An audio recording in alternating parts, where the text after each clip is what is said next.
เห็ดยังนี่ฮะเห็ดหัวเห็ดหัวอีกเลยคือบ่ได้พากันอยู่แท้สองแม่ลูกนี่ฮะหัวปลูกยังบัดนี้บักละเป็นจกเป็นยังกับบ่ได้มีบ่เอ่ยเอาเสียมนี่บ่ใส่เห็ดสวนนะโอ้เห็ดสวนพักใหญ่เอาเสียมพี่น้องเอ้ยดวงเดียวเสียมคุดเป็นนั้นเหลือเอาขาก็มันขึ้นอยู่กับคนบ่จกนี่บ่สำคัญเนาะต้องขึ้นอยู่กับคนพี่น้องเอ้ยว่ามีจกกับห้าโบเห็ดกับมันกับโบได้ที่เราเลยก็แล้วจังดึงขึ้นนะดึงเอารวมมันออกไปหมดแล้วได้แล้วบัดโอ้พี่น้องเอ้ยงามเว้ยบัดนี้ปูกันกิ้งไปแล้วมาดองแหลมเอาตัวนี้เข้าไว้ในก่อนเอ้ยโดยพี่น้องเอ้ยงามเลยเด้บาทนี่เนาะงามมื้ออื่นก็มีแต่แต่งคันเอ้ยเฮาสิมาแต่เช้าประมาณ7 โมงนี่แหละเนาะมีแต่ว่าชื่อหาดอกไม้มาแต่งคันขึ้นมาอยู่มาเช้าเนาะแล้วได้มันจบมันงามเฮาก็พากันเว้าเอ้ย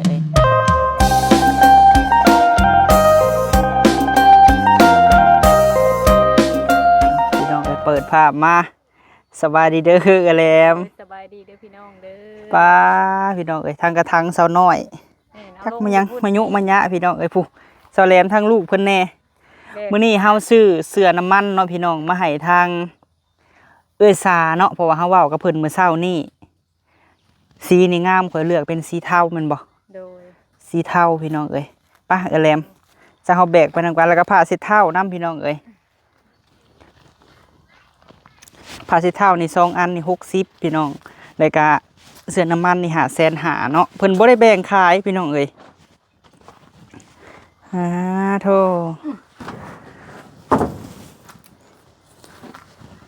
เนาะแมนเด้ใบเสร็จเท่าเนาะไปหาเจ้าของเพิ่นก่อนไปโดยมื้อนี้หันค่ำแล้วพี่น้องสิบ่ได้ทันดอกมื้ออื่นที่พาเพิ่นแต่งคันแล้วก็สิขึ้นเนาะเอ้ยแหลมมันบ่แม่นเฮือนเลยพี่น้องมันใหญ่เติบอยู่เนาะบ่แม่นตูบพี่น้องเอ้ยโดยแม่นแหละอ๋อตั้งบ่ได้อยู่ซื่อๆเนาะนี่พากันเฮ็ดหยังเนาะสบายดีเด้อบักล่ะเอ้ยสาโดยพากันเฮ็ดหยังนี่ฮะเฮ็ดหัวอีกเลยคือบ่ได้พากันอยู่แท้สองแม่ลูกนี่ฮะหัวปลูกหยังบัดนี้บักล่ะปลูกมักแตงบ่นี่ฮะโอ้เอาพุ่นเฮือนเกษาเลยเนาะคักแล้วนี่บ่ได้เป็นปุ๋ยเลยเป็นทานเป็นดินมันงามเลยโดยปลูกมักแตงคือดินงามนี่หั่นปลูกมักแตงพี่น้องเอ้ยกวาดเบิดแล้วบ่ทานน่ะเอ้ยโดยรุ่มไปหน่อยปัดเลยเรียบร้อยหมดแนวเห็ดหาแนวเห็ดเบิดแนวเห็ดหาแนวเห็ดว่ะทานกวาดหมดเลยโดยคือบ่ได้พากันพักผ่อนแต่บ่เมื่อยบ่พักแล้วบ่โอ้ใช้พิมพ์พาไปใส่เอาโคมโดยเมื่อสะคมโอ้ประตูคูนเพิ่นมามั่างเอาเลยเนาะเอ้ยเนาะแม่นอันนี้เพิ่นก็ใช้จูดแมลงเห็ดฝุ่นเลยบ่บักหลาไข่แน่บ่เป็นไข่มาเฮ็ดเวียกช่วยแม่พี่น้องเอ้ยได้แล้วบ่ในหมักแตงเอ้ยยังเลยยังบ่แล้วคันไปตลาดให้ซื้อมาให้ในหมักแตงกระป๋องว่าเสียมเพิ่นน่ะนะพี่น้องเป็นจกเป็นยังก็บ่ได้มีบ่เอ้ยเอาเสียมนี่บ่ใส่เห็ดสวนน่ะโอ้เห็ดสวนพักใหญ่เอาเสียมพี่น้องเอ้ยดวงเดียวเสียมคุดเป็นนั้นเหลือเอาขาก็มันขึ้นอยู่กับคนบ่จกนี่บ่สำคัญเนาะต้องขึ้นอยู่กับคนพี่น้องเอ้ยว่ามีจกกับห้าโบเห็ดกับมันกับโบได้ที่เก้าโอ้แมนว่าถึกใจแท้เอ้ยสานี่เนาะ มีจกแต่ห้าโบเห็ดทีดีมันก็บ่ขึ้นบ่ มันก็ยังอยู่คือเก่าเนาะคือกำพาปลูกพักมันแม่นบ่ถ้าบ่ใส่ฝุ่นมันก็บ่งามพี่น้อง ทำบุกขวบบุกข้าวมันกับว่า โดยมื้ออื่นไปใช้นี่เอ้ย บ่ได้ไปทางใดหมื่นอาชีพตัดพื้นอยู่ในใกล้ โอ้บ่ไปใช้หักตัดพื้นเลยพี่น้องเอ้ยเฮาน่ะ ๆหาตัดน้ำมัน โอ้ตัดเขตไก่เคียงนี้เนาะพาลูกพักผ่อนในแนมไปก็งามพี่น้องบนอยู่แล้วเนาะงามลงลูก เอาลงมึงลูกบักละ ขดอยู่ตรงนี้ถมแล้วก็ตั้มอะไรใหม่ เตรียมสิปลูกหมักแตงพี่น้องเอ้ยปลูกกับบ่ได้ใส่ปุ๋ยคือเก่ามันบ่เอ้ยปลูกธรรมชาติคือเก่า ปลูกธรรมชาตินั้นมันเป็นอะไรกัน โดย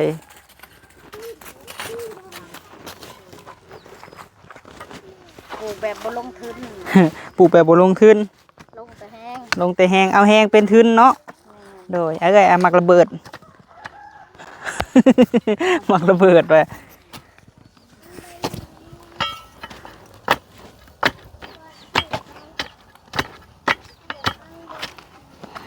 ตั้มแห้งๆไม่กลัวห้าวมันก็ใหม่เศษ เอามาทำไผ มันยังไผเศษ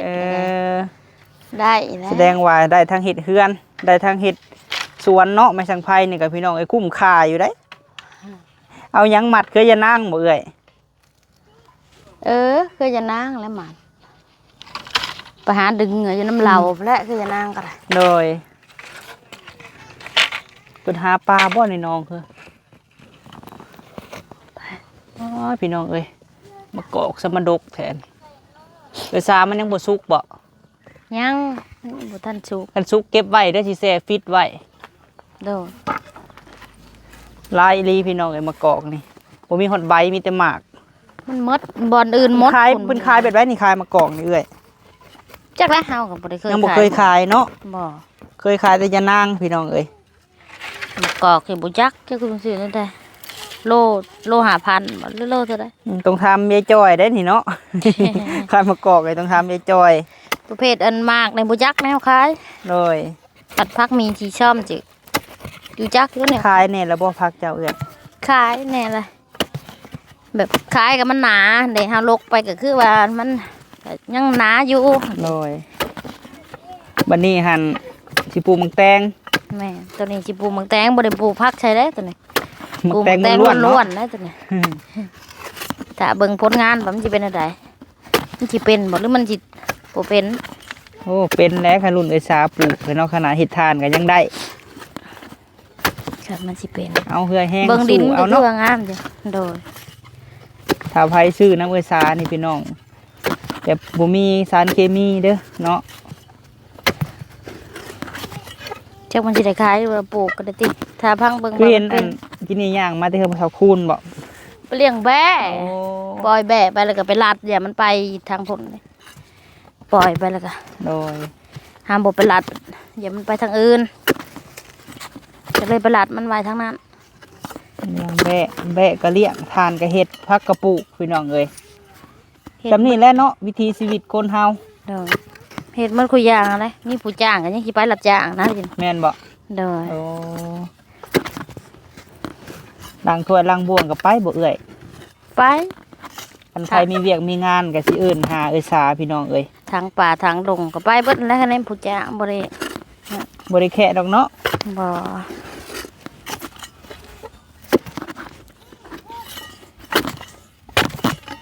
ฮะ เสีย เทียมก็ได้ มันอันนั้นได้เสียมอันนี้ค่ะ มันต้องเตาเลยกระปู แม่น เฮาเข้าคักเลยแล้วได้เทียม โดย บัดเฮากุดแต่บัดคล้อยมันใหม่มันตายแล้วมันจอยแล้ว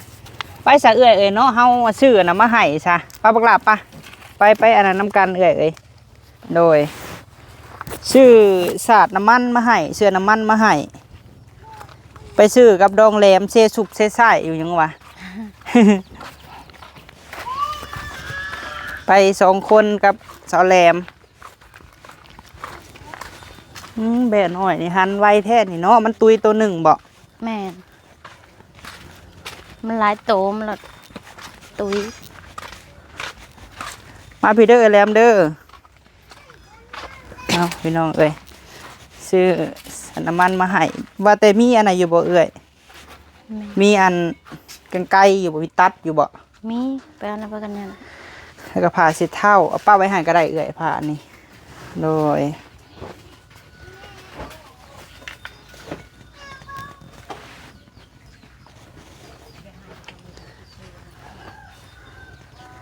2 อันอันหนึ่งเสร็จอยู่ในก็ได้เพราะว่าเวลาอันตีนเปื้อนเนาะเท่าเปื้อนพี่น้องเอ้ย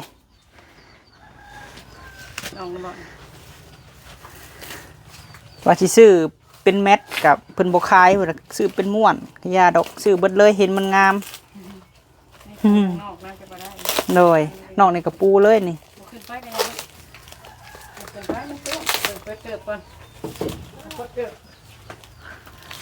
ไม่กวาดเพิ่นมีแล้วเนาะไม่กวาดนี่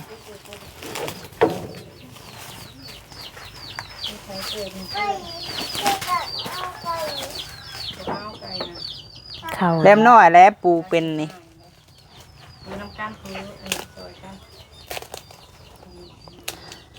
เพราะว่าเราไปสากโคมเรียกว่าหมอไฟพี่น้องเอ้ยไปสากหมอไฟขอสากน้ำพระเจ้าไต่โคมเลยเนาะพอได้เยื่องเขียดเนาะ แม่มันห่อนได้อาการห่อนขึ้นนี่ก็ ได้อยู่บ่ ได้โบราณพอได้กินเขียนนอกหนำบ่ทันแห้งคัก สิงามแล้วกันยาเอ้ยบาทนี่เหยียบกับงามบาทนี่550,000 เพลงกันนั้นนะ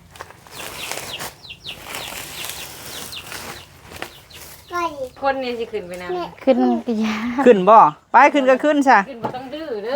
อ ขึ้นนั่งอยู่เด้อ เทียบไว้ล่ะยันน้องลิงเทียบลงลุ่ม มื้ออื่นบ่าวสิมาแหละเฮาพากันแต่งคันแหละขึ้นมื้ออื่นน่ะ แต่ข้างนอกค่ะ ย่อคันขึ้นโอ้บันไดก็ได้แล้ว3 ขั้นพอดีซำนี้ทาเนี่ยตอกเด้ออย่ามันไหล ดอกเล็กตะปูตันไว้ คักบ่เทวคักบ่เฮือนไผนี่เฮือนไผนี่เฮือนอ้ายหยังอ้ายกัญญาเฮือนเบากัญญา อ้าวเจ้าเลยก็ อ้าวแล้วจังได้จังดึงขึ้นนะดึงเอารวมมันออกไปบ่ได้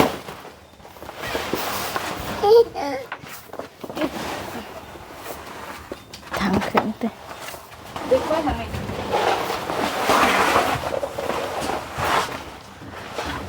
เด้เทวก็อยากซอยแม่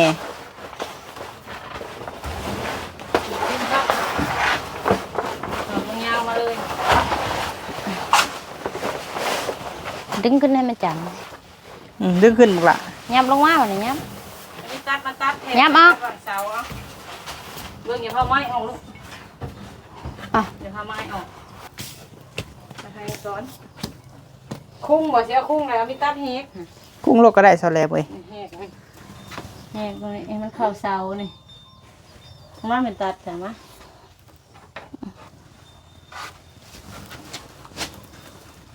เพิ่นเจ้ากระปูนี่บ่ ดูนี่แหละมันขาดเลยตั้งแต่มาอยู่ เท่าไรปีเลยเนาะ ปูนกัด แล้วออกก้อนแบบนี้ได้อะไรออก จังหน่อยจังลิ้นบักละ กัดนี่จ้ะตัวอื่นจะต้องได้ตัดที่ตั้งตัดใส่ตัดเลยบ่นี่ แม่น นี่น้อยก็ตัดเนาะ ให้มันเข้าร่องกัน พุ่งเลยเด้ เนาะพี่น้องเอ้ย มีแต่ดึงลง งาม ลุม บ่พี่น้องบ่เนาะ ลงนี่คือลงลงมาไปตัดเอาทั้งลุมมันตัดเขางามไหม สีกลมกลืนกับผักกระจาดเลยพี่น้องงามอยู่บ่เอ้ยสา โดยงาม นอนไปสบาย นอนก็สบายปัดกี่ฝุ่นก็สบายพี่น้องไอ้ผัวมันมื่นเด้ยังทางนอกบาดนี้มันเรือก็ไว้ปูเตียงก็ได้ซ้อนๆกันแล้วก็ปูเนาะเอ้ยแหลมเนาะ เตรียมกระซา โดยกี่ฝุ่นเนี่ย สบายเอาเทจุ่มเอา แมน เอากระดาษไปหุงไว้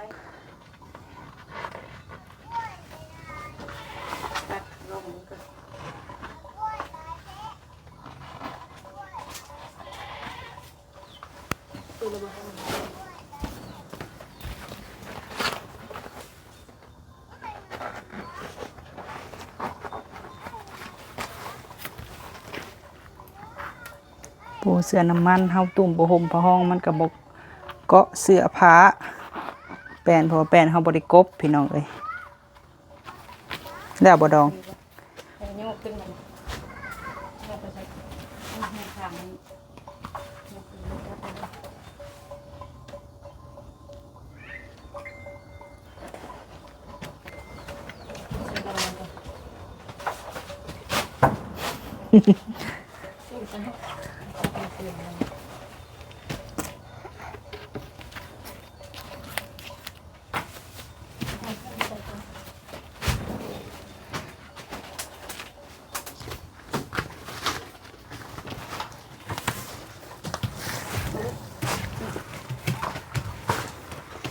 ได้อยู่เนาะมันก็บ่ได้ถือกันมาต่างประตูนี่พูดมา ยืนขึ้นเลยโยกขอบตัวโยก ได้แล้วบัดนี้ชุบไป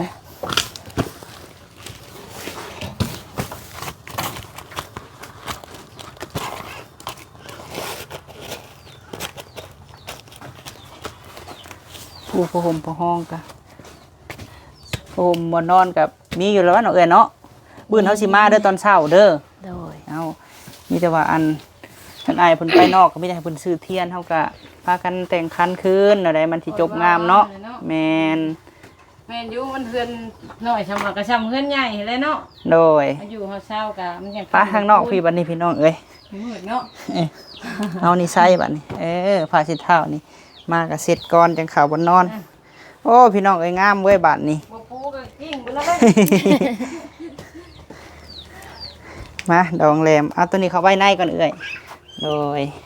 เอาป้ายบัดนี้ปูบ่ตัวนอกนะ ปูจะงามยังหลายอยู่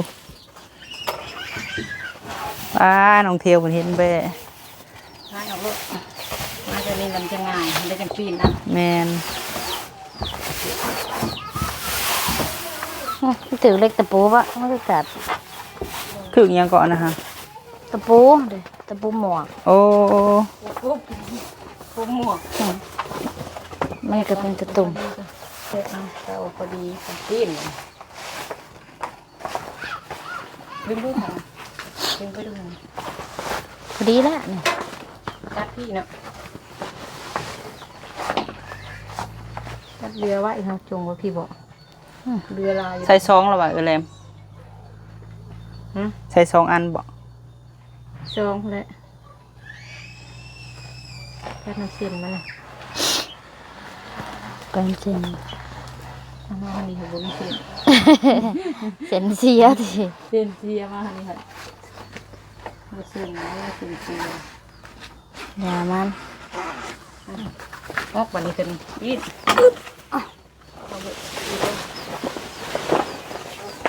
ข้างนอกนี่ตะปูอันนี้เองก็เป็นน้ำนวลเลยจังหวะ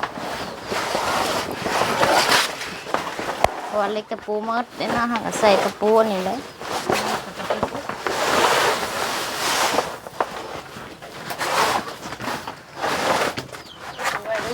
ถ้ามันเรือก็ยัดลงหันให้สนๆมันน่ะ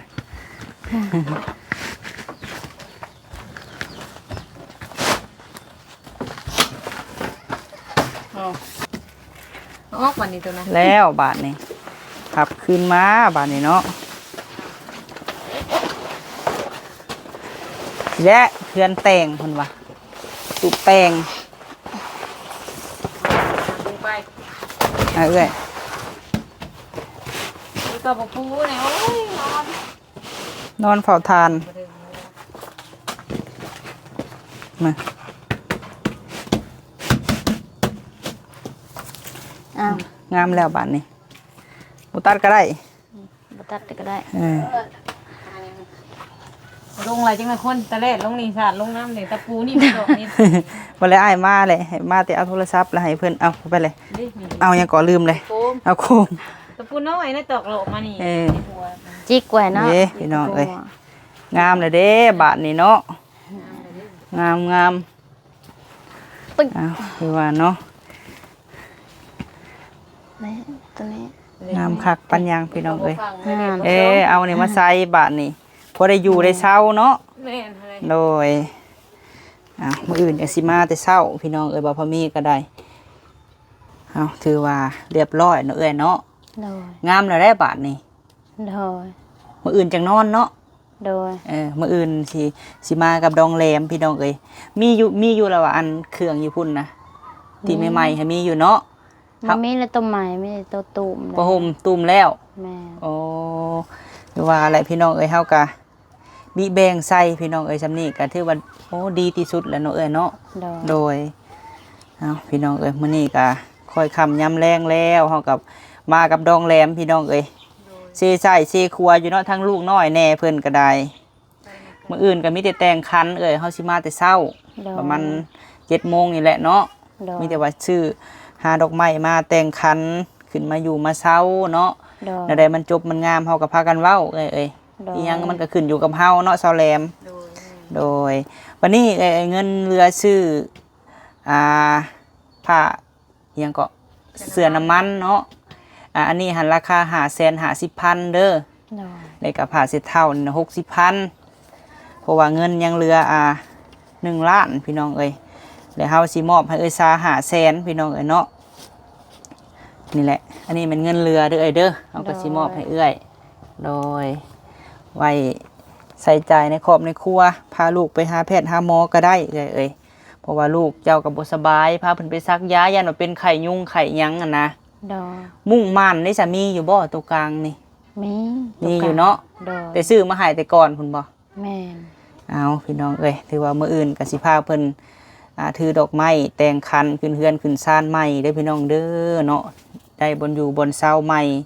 สุดท้ายนี่เฮาก็อยากให้เจ้าขอบบุญขอบคุณทางพ่อกับแม่เด้ออยู่ทางต่างประเทศพุ่นแหละพร้อมด้วยพี่น้องโบสถ์คือเก่าเนาะฝากไว้พรอวยไส้เพิ่นแน่โดยกับขอบบุญขอบคุณเด้อแม่ใจดีทุกทานที่เฮ็ดตูบให้อยู่ให้เศร้าก็พร้อมด้วยพี่น้องโบสถ์พร้อมโดยพี่น้องโบสถ์ขอให้เพิ่นอยู่ดีมีแห้งมีสุขภาพร่างกายแข็งแรงความเจ็บอย่าสุดใดความใครอย่าจะมีปรารถนาสิ่งใดก็ขอให้ได้มุ่งมั่นปรารถนานอนรับก็ขอให้ได้เงินหมื่นนอนตื่นก็ขอให้ได้เงินแสนแบนมือมาก็ให้ได้แก่มานี่โชคโลกนี่อย่ามาพานมานี่อย่ามาตองเด้อสาธุแม่ให้ลูกมาเท่าใดก็ขอให้กลับคืนแม่ไป100 เท่า1,000 เท่าเด้อแม่เด้อสาธุบ่าวพมีก็คือกันได้กับสาวแหลมก็ได้หมดสุกูสุคนในทีมงานนั่นที่มาซอยก็ขอให้เพิ่นอยู่ดีมีแห้งเบิดสุกูสุคนเด้อความเจ็บอย่าจะได้ความไข้อย่าจะมีปรารถนาสิ่งใดก็ขอให้ได้มุ่งมั่นปรารถนาเด้อขอให้เฮงๆปังๆเด้อสาธุสาธุใช้เบิ่งดูปิ่นมาทางนี้ดูเฮ็ดแนวใดอยากให้แต่พรนี่เลยพี่น้องเลยสวยด้วยใจพี่น้องเอ้ยเพิ่นให้พรดีใจเฮงดีใจจนที่มาปูสาดหนังฟังเนาะไปซาเจ้าคืออันให้พรเก่งแท้เก่งแล้วเจ้าเนาะเจ้ายิ้มลายๆเด้อจะมีเสน่ห์เวลายิ้มเด้อเด้พี่น้องเอ้ยแล้วบ่ได้ขี้ร้ายใดเนาะน้องพิมพาเนาะเวลาเนาะคือกันในลูกสาวกับเพิ่นคือกับแม่นคือกันเลยกับน้องพิมพามีแต่บอกอ้ายเพิ่นเอ้ยมื้ออื่นก็พากันแต่งขันขึ้นนอนพอได้ลูกเต้าจะนอนบ่อนคักแล้วบัดนี้ค่ะและตูบเก่าหันเฮาก็เห็นผู้ใหญ่เพิ่นคอมเมนต์บอกเฮาหลายทานอยู่ตูบเก่าหันถ้าว่ามือเฮาว่างนะเวลาเจ้าว่างเฮาว่างเลยมั่างลงเฮ็ดหยังก็ได้คอกเป็ดคอกไก่คอกแบะอีหยังก็ได้เนาะแหลมมันก็ยังดีอยู่หรือว่าเวลาอ้ายบ่ได้ไปไสแล้วก็ซุมเฮาบ่ไปไสก็พากันมาเฮ็ดคือเฮาเว้านี่แหละแอมไว้ดังไฟมันยังดีเบิดเอาผ้ามันมาแอมนี่ก็ได้แม่นมันยังดีเบิดเอ้ยเอาจังได๋เฮาก็บ่ได้ปะบ่ได้ทิ่มเข้ามาหาคือเก่าเด้อจากมื้อที่พามาจากป่าพี่น้องเอ้ยผู้ใหญ่ก็บ่ปะบ่ทิ่มเนาะแม่ๆ FC ของบ่าวพามีก็มีแต่ผู้ใจบุญใจกุศลพี่น้องเอ้ยอ้ายทางเมืองนอกหรือว่าฝั่งไทยก็ให้กำลังใจเอ้ยซาตลอดเนาะมื้อนี้หั่นมาเอาอันนี้มาให้มื้ออื่นจังสิมาใหม่เด้อเดี๋ยวเฮาสิพากันแต่งคันมาขึ้นนอนพี่น้องเอ้ยมื้ออื่นเนาะเอากลับก่อนเอ้ยสบายดีเด้อโดยพี่น้องเอ้ยเนาะคลิปนี้ป้าพามีก็สิได้ขอจบคลิปก่อนเด้อพี่น้องเอ้ยงามอยู่บ่พี่น้องเอ้ยซอยคอมเมนต์ให้ป้าพามีแน่ป้าพามีว่างามได้พี่น้องเอ้ยเนาะโดยขอบคุญขอบคุณหลายๆเด้อพ่อแม่เอ้ยพร้อมด้วยพี่น้องโบสถ์สุขุสุคนเนาะเงินที่เหลือเฮาก็มอบให้เอ้ยซาเลยพี่น้องเอ้ย โดยที่เฮาแจ้งแม่เพิ่นไปจากซื้อเครื่องซื้อของก็มอบให้แม่เพิ่นเนาะขอบบุญขอบคุณเพิ่นให้ป้าพอมี50 ดอนพี่น้องตั้งแต่มื้อมาซอยเอื้อซาเฮาก็ซื้อน้ำซื้อในเลี้ยงทีมงานเนาะอิ่มน้ำสำราญเบิดสุขุสุคนทางผู้หับแล้วก็ผู้ซอยแล้วก็ผู้ที่เป็นสะพานบุญพี่น้องขอให้ได้บุญกุศลนำกันเด้อเนาะขอให้พ่อกับแม่พบพ่อแต่สิ่งดีๆพร้อมด้วยครอบครัวขอให้พระเจ้าอวยพรเด้อเนาะสุขุสุคนพร้อมด้วยพี่น้องโบสถ์แล้วก็ FC สุขุสุคนพี่น้องเนาะไปสำหรับคลิปนี้ไปแล้วพี่น้องสบายดี